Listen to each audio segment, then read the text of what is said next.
Deixa eu ajustar aqui, vamos ver. Agora acho que vai. Olá, tudo bem com vocês? Bom pessoal, como vocês sabem, eu tenho um canal no YouTube onde eu posto minhas videoaulas, sou professor de História e de Sociologia, mas eu resolvi mudar um pouquinho. Vou fazer um vídeo aqui em resposta a um vídeo que um YouTuber fez. Eu fiquei sabendo desse vídeo por acaso, navegando no YouTube, acabei vendo esse vídeo. Não sabia nem quem era a pessoa, e aí descobri que esse senhor chamado Nando Moura tem um canal no YouTube onde ele fala algumas barbaridades e comete diversos equívocos.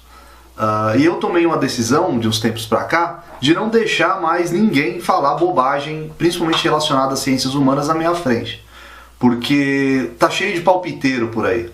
É muito simples você sair falando por aí o que você acha, sem base nenhuma teórica, sem base de conhecimento histórico, sem formação para isso. Isso acaba prejudicando a nossa profissão. Eu não vejo vídeo de palpiteiro no YouTube dando palpite em engenharia, em arquitetura, em medicina, mas nas ciências humanas está cheio de palpiteiro por aí, porque leu meia dúzia de artigo, ou leu um livrinho de Laurentino Gomes, ou lê frequentemente o Wikipédia, achar que tem algum tipo de bagagem intelectual, acadêmica, para poder discutir e ficar opinando na área de ciências humanas. Esse vídeo do Nando Moura que eu vi, e que eu vou responder consertando os erros e os absurdos que ele fala durante o vídeo, e esse vídeo acaba atingindo um público adolescente ou pré-adolescente que está ainda estudando e que não tem um conhecimento, uma bagagem de conhecimento historiográfico suficiente para poder identificar alguns equívocos que ele comete, alguns erros. Alguns são desonestidade intelectual, outros ele faz no achismo e outros na mais pura sacanagem de verdade. Bom, nesse vídeo do Nando Moura ele fala sobre por que seria bom ou por que seria importante que a monarquia retornasse ao Brasil. Vamos lá, por partes. Logo no começo ele faz uma analogia e ele coloca como se fossem iguais o cargo político de rei e o cargo militar de imperador. Ele fala, por que não o Brasil voltar a ter um rei e um imperador e assim por diante. Então tem uma diferença muito grande. O rei, ele é um cargo político ligado à monarquia, é um cargo hereditário, passado de pai para filho e vitalício, onde com o passar do tempo, depois de um determinado tempo, vai se formar uma dinastia. Imperador é um cargo militar, não necessariamente é hereditário. Por exemplo, Napoleão Bonaparte foi imperador da França. A ideia de império é a ideia de conquista de território e ampliação dos domínios. A ideia de monarquia é um sistema de governo onde o rei é o senhor absoluto das decisões. Então tá aí o primeiro equívoco do senhor Nando Moura.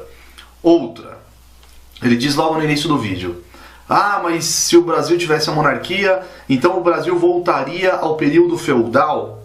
Período feudal no Brasil, senhor Nando Moura? Tá na hora de o senhor estudar um pouquinho mais de história. Que feudalismo que nós tivemos no Brasil? Quais são as características da sociedade europeia medieval, feudal? Nós temos o feudo como a instituição mais importante do período medieval na Europa, feudo autossuficiente com cobrança de impostos, cada feudo com a sua derivação em relação à cobrança de impostos, e todos os feudos eles não se interligam, eles são independentes entre si. Que feudos nós tivemos no Brasil, senhor Nando Moura? Não houve modelo feudal no Brasil. A gente teve ciclos econômicos de exploração. Nós tivemos o ciclo do pau-brasil, o ciclo da cana-de-açúcar, o ciclo do ouro, borracha e café. Não houve período feudal, não houve modelo feudal no Brasil, senhor Nando Moura. Na sequência, o senhor vai fazer uma péssima analogia quando o senhor cita alguns países para enfatizar ou para poder fortalecer a sua ideia de que países monárquicos são ricos e países republicanos são pobres. E o senhor vai citar, entre alguns países, a monarquia inglesa. O senhor vai falar a Inglaterra, a Espanha e etc. Como exemplos de países desenvolvidos que adotaram o regime monárquico. Eu vou ficar só na Inglaterra, para não ficar forçando muito a situação. A A monarquia inglesa, como o senhor bem sabe, ou não, é uma monarquia parlamentarista.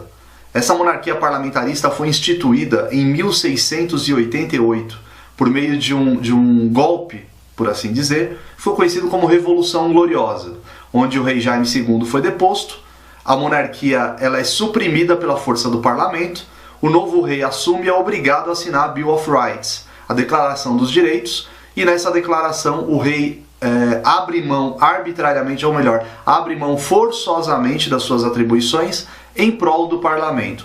Resumindo tudo isso numa frase, o rei reina, mas não governa. Quem passa a ter poder supremo a partir de 1688 na Inglaterra é o parlamento e não mais a monarquia. Até hoje a monarquia na Inglaterra é uma monarquia figurativa, Sr. Nando Moura. Ela vai participar, a rainha da Inglaterra participa de festividades, participa de um ou outro evento onde alguns líderes mais tradicionais dos países vão participar. Relações diplomáticas, relações comerciais, relações econômicas. Quem é que participa na Inglaterra? É a Rainha Elizabeth ou o primeiro-ministro, Sr. Nando Moura? O parlamento tem poder supremo.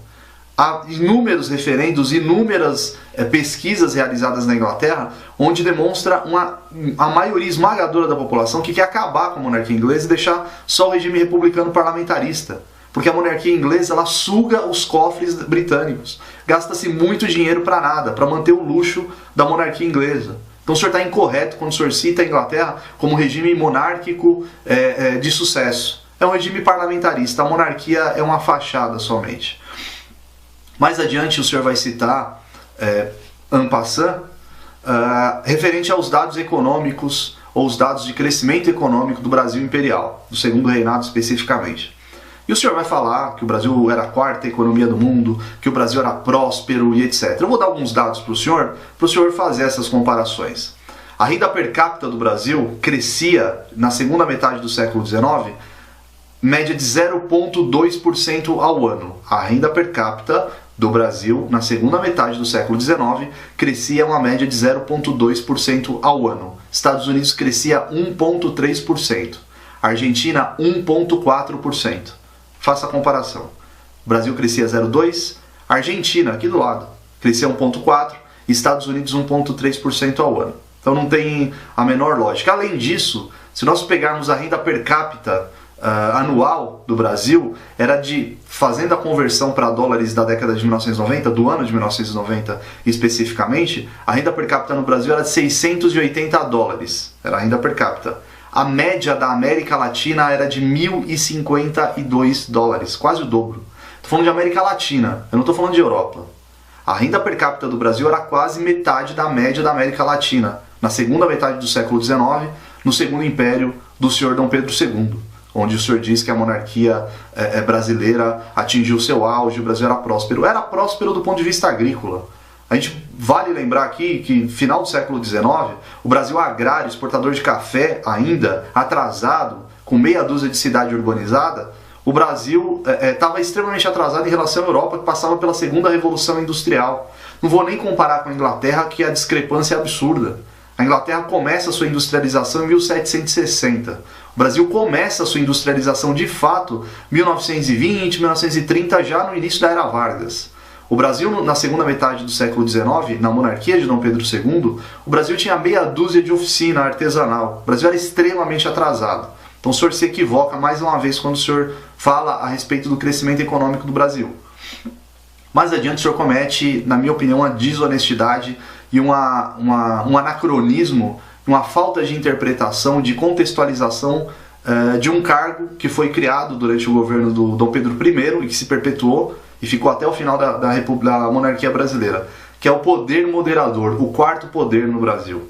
Ora, Sr. Nando Moura, qualquer aluno de 8º ano, hoje no Brasil, sabe muito bem qual a função do poder moderador. Qualquer um sabe. E não se trata de, como o senhor gosta de dizer, doutrinação marxista, ou doutrinação freiriana, ou projeto de construção de um exército comunista para dominar o mundo. Aliás, isso aí o Vargas falava em 1935, os militares falaram em 1964, e agora voltou à tona. Esse é o maior exemplo de que os senhores são esse tipo de pensamento conservador, um pensamento extremamente atrasado, parado no tempo.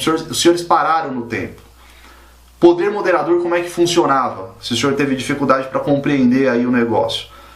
Poder executivo, quem exercia? O imperador. Poder legislativo, os membros do parlamento brasileiro, que eram indicados em grande maioria pelo próprio imperador, e o poder judiciário, que alguns também eram indicados. O quarto poder moderador era exercido pelo próprio Dom Pedro I. Dos 4 poderes, Dom Pedro comandava 2, o executivo e o moderador. Isso servia somente para concentrar o poder nele, para ele tomar as decisões e ter a última palavra. Não tem nada de anseios do povo. O senhor disse que o poder moderador representava ou representaria os anseios do povo, o desejo do povo, que o governante iria usar esse poder moderador como uma forma de ouvir o povo. Que bobagem, senhor Nando Moura. Nunca houve isso na história do Brasil. Na história do Brasil, o que se mostra é que o poder moderador serviu exclusivamente para concentrar poder nas mãos do imperador. Inclusive, esse artifício utilizado e introduzido na Constituição outorgada de 1824 acabou deflagrando a Confederação do Equador. E esse motivo e a dissolução da Assembleia de 1823. Então, é um erro histórico e um erro de conceituação, isso que o senhor... essa análise muito mal e porcamente que o senhor faz a respeito do poder moderador. O senhor disse, e aí foi uma das grandes bobagens, que o senhor que o final da monarquia brasileira se deu por meio de um golpe em 1988. Aparece uma errata no vídeo, mas a errata ela é errada também. O golpe militar aconteceu em 1889. 1888 é o fim da escravidão no Brasil. E aí o senhor faz uma afirmação que eu não sei qual a fonte que o senhor buscou para poder afirmar que a monarquia queria restituir os escravos com terras. E aí os republicanos não queriam, e aí começou uma campanha contra a monarquia para derrubar a monarquia. Que bobagem, senhor Nando Moura. Todo mundo sabe, qualquer aluno de 8º ano, de novo, sabe que a escravidão no Brasil acabou por influência inglesa. A Inglaterra queria aumentar, queria ampliar seu mercado consumidor, e via, na grande quantidade de escravos que tinha aqui no Brasil, um empecilho para esse aumento. Então começa a forçar o Brasil que já era dependente da Inglaterra desde a proclamação de independência, o Brasil que tinha relações e laços comerciais muito fortalecidos com a Inglaterra, acaba tendo que ceder, é obrigado a ceder. Além disso, a campanha abolicionista que acontece no Brasil. Então, a escravidão no Brasil ela termina por força da Inglaterra, força econômica e política que a Inglaterra tinha. Começa a forçar o movimento da abolição, o Brasil acaba com a escravidão, a Inglaterra vê nessa possibilidade os escravos entrando no mundo do trabalho, no mercado do trabalho, ganhando salário e se tornando novos consumidores para poderem absorver os produtos produzidos a partir da Revolução Industrial. Seria uma forma de escoar a produção inglesa. Então não tem nenhum fundamento isso que o senhor diz, que a monarquia queria ser boazinha com os escravos e vieram os republicanos malvados e acabaram com isso e não tem lógica, até não cabe no sentido, não cabe na ordem cronológica. A escravidão acaba em 1888, um ano depois cai a monarquia estava velha, enferrujada. E a escravidão era um exemplo disso. O Brasil era dos poucos países do mundo que mantinham a escravidão ainda. Então a escravidão acaba no Brasil, um ano depois cai a monarquia, por conta dessa fragilidade e desse enferrujamento desse sistema. Outra afirmação que o senhor faz, também sem fundamento, que a monarquia tem capacidade de, numa situação de crise política, a monarquia tem capacidade de dissolver o parlamento. Como a monarquia tem capacidade de dissolver o parlamento? Eu falei no início do vídeo. Na Inglaterra, por exemplo, o rei assinou o Bill of Rights, que é válido até hoje, onde o parlamento é superior ao rei. O rei reina, mas não governa. Ele tem uma função exclusivamente figurativa. Não tem a menor condição. Se um rei dissolve o parlamento, é um golpe de Estado, senhor Nando Moura. É um golpe de Estado. Ou uma instauração de um modelo absolutista. Não tem fundamento isso que o senhor afirma. De maneira geral, o senhor comete alguns erros, evidentemente para puxar para o lado do senhor, mas, parafraseando o senhor, grande parte disso tudo que eu falei é conhecimento de qualquer um, é de domínio público. Qualquer Wikipédia da vida tem todas essas informações que eu acabei de falar para o senhor. E o senhor não cita nenhum tipo de fonte para fazer essas afirmações que o senhor faz, esses dados, dados econômicos que o senhor coloca sobre o Brasil, que o senhor vai chutando aleatoriamente, vai falando de maneira meio atabalhoada, enfim. Não se pode falar da história do Brasil, aliás, não se pode falar de ciências humanas sem um conhecimento fundamentado, especialmente acadêmico. Se o senhor não tem formação acadêmica para falar de ciências humanas, tenha pelo menos um embasamento teórico e acadêmico para poder falar disso. Em ciências humanas, é uma ciência como qualquer outra. E ciência precisa de experimentação, verificação, análise de dados, como qualquer outra ciência. O senhor não vai dar pitaco no trabalho de um engenheiro, nem de um médico e nem de um cientista, um físico, por exemplo. Se o senhor não vai dar palpite nessas áreas da ciência, não venha dar palpites na área de ciências humanas, que é uma ciência como qualquer outra e nós exigimos respeito, tá certo? Abraço!